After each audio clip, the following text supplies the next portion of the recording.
இந்த பாட்டி விற்கிற சைவ ஆட்டுக்கால் சூப்பு நான்வெஜ் ஆட்டுக்கால் சூப்பையே தோக்கடிச்சிடும். அந்த அளவுக்கு உண்மையாலுமே டேஸ்ட்டாக இருந்துச்சு. வீடியோவை சேவ் பண்ணி வச்சுக்கோங்க. கொல்லிமலை சீரீஸில் இது 3rd வீடியோ. இதை பற்றி தெரிஞ்சுக்கிறதுக்கு முன்னாடி நம்மளை இது வரைக்கும் ஃபாலோ பண்ணலைன்னா ஃபாலோ பண்ணிட்டு வீடியோவை கண்டினியூ பண்ணுங்க. இந்த சூப்போட நேம் பார்த்தீங்கன்னா சைவ ஆட்டுக்கால் சூப்புன்னு சொல்கிறாங்க. ஆனால் எக்ஸாக்டாக இதோட பேர் என்னன்னு பார்த்தீங்கன்னா முடவாட்டுக்கால்னு சொல்லிட்டு ஒரு கிழங்கு ஒன்று இருக்குது. அந்த கிழங்குல செய்யறதுனால தான் இதுக்கு பேர் வந்து சைவ ஆட்டுக்கால் அப்படின்னு சொல்லி இவங்க நேம் வச்சிருக்காங்க. கிழங்கு நல்லா சீவி விட்டு பொடி பொடியாக நறுக்கி வச்சுக்கணும். நறுக்கி வச்சுட்டு இஞ்சி பூண்டு சின்ன வெங்காயம் மிளகு ஜீரகம் எல்லாம் போட்டு மிக்சியில் அடிக்கணும். மிக்சியில் அடிச்சுட்டு கொஞ்சம் எண்ணெய் ஊற்றி நல்லா வணக்கணும்.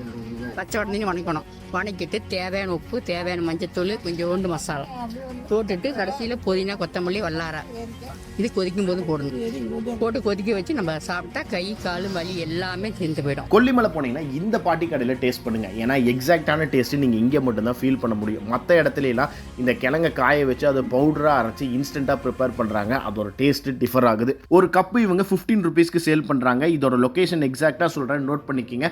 கொல்லிமலையோட பழங்குடியினர் சந்தைன்னு ஒன்று இருக்குது. அந்த சந்தைக்கு வெளியே ஒரு பலாப்பழ மரம் ஒன்று இருக்குது. அந்த மரத்துக்கு கீழே தான் இவங்க இந்த கடை போட்டிருக்காங்க. இன்னும் எக்ஸாக்டாக சொல்லணும்னா அந்த சந்தையோட பஸ் ஸ்டாப் தான் இது. ஸோ நெக்ஸ்ட் டைம் கொல்லிமலை போகிற ஐடியா இருந்துச்சுன்னு சொன்னால் எங்களோட சீரீஸை வாட்ச் பண்ணிட்டு போங்க, யூஸ்ஃபுல்லாக இருக்கும். அடுத்த வீடியோவில் அந்த பழங்குடியினர் சந்தையில் என்னென்னலாம் சேல் பண்ணுறாங்க அப்படிங்கிறத பார்க்கலாம்.